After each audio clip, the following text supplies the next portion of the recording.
The journalism program at UC is really a great program over there. Kaitlyn Tambasco is one of the students that was a part of the lockdown, and the students at the newspaper were actually playing a big role in getting the message out. Are you a part of the newspaper and the journalism program, Kaitlyn? I am, yes. You are. Okay, so first of all, talk about there's an ant crawls across my board here. It's just par for the course today.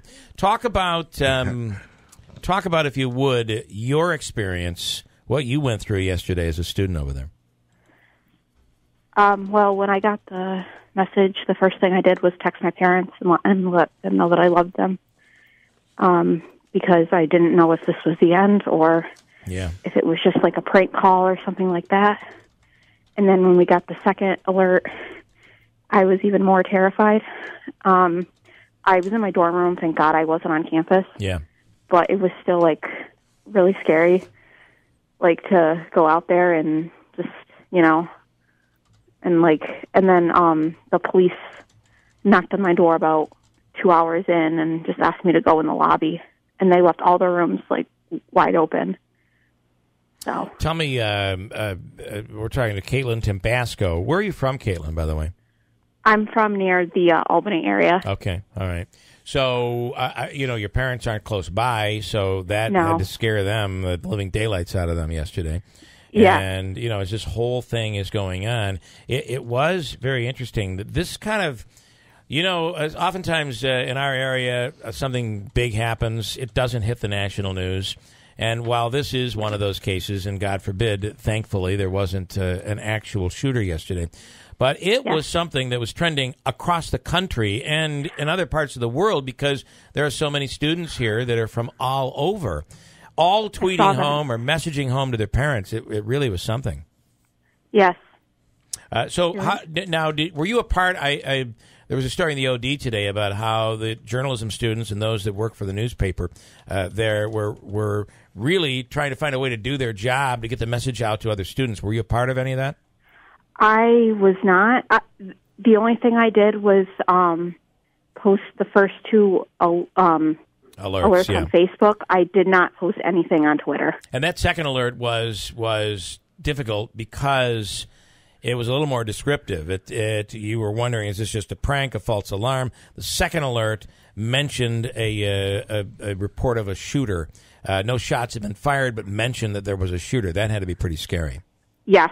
Yeah. Most definitely. There were some students that were tweeting out. They were upset. They were bothered that they had to stay there for so long. Did you have that same feeling? Yeah, I mean, we got the alert about 11:30, and I stopped what I was doing, and I just waited, to hear anything, and then we were in the lobby at about 1:30, and then we all kind of just talked, and they put out, board games and chips and Kool-Aid for us, and then that's nice. And then at about, I'd say around 4-ish, maybe 5, I don't remember, but the police told us that we could go back into our rooms, but we were still on the lockdown. Wow. And they're all business. Obviously, their concern is everyone's safety. But really, would you say that everything? I guess if you were as a student, and I can't ask you to assess the situation as a student, but I guess I can. You experienced it. How would you assess the way this all went down yesterday? I mean, I definitely think that the college did a really good job with sending us all the alerts throughout the day. Yeah. Because without them, we wouldn't really know what was going on. Yeah. And we got up to the minute, or not even that, up to the second, just okay, lockdown has been lifted, or this isn't a drill. Yeah. This is real. So yeah, I definitely give the college a lot of credit for that.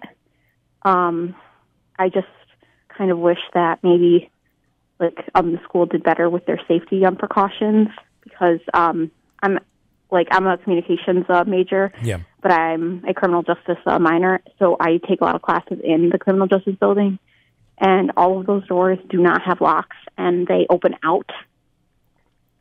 And you feel that's I don't know enough about that to say that's the way it's supposed to be. That shouldn't happen that way? No, and the scary part was I was getting ready for a class that was going to be in that building at 12:30. Interesting. What do you? Someone called in this threat. Someone caused this to happen yesterday.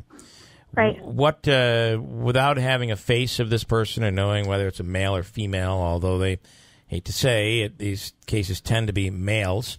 You chuckle, believe me. That's what my wife reminded me yesterday. It's always guys. This is always guys. Yeah. But what do you? Right. What would? I mean, if you had the opportunity to face this person, this is the person your anger would, I'm assuming, would be focused on. What would you say to the person who called this in yesterday? I mean, I would just say, like, there's so much hate in this world now, and I don't really understand why people have to keep on making threats. Like where I'm from at home, there's a lot of like schools like around where I went to high school, and like days after the Florida shooting, a few of those schools got threats. Yeah, it's terrible.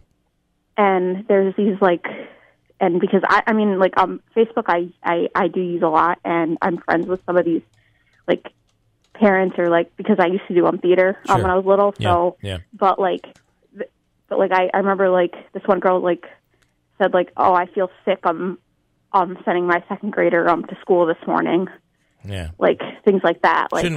No one should have to feel that way. Right. And that's the way we feel today. It's really scary. And then we deal with these copycats, and it is just it's really horrific. So, Kaitlyn, I appreciate you taking the time, and I'm sorry you had to go through what you went through yesterday. The good news is everybody's okay. Again, taking the time with us this morning, thanks so much. Oh, you're very welcome. All right. Have a great day and a much better day today.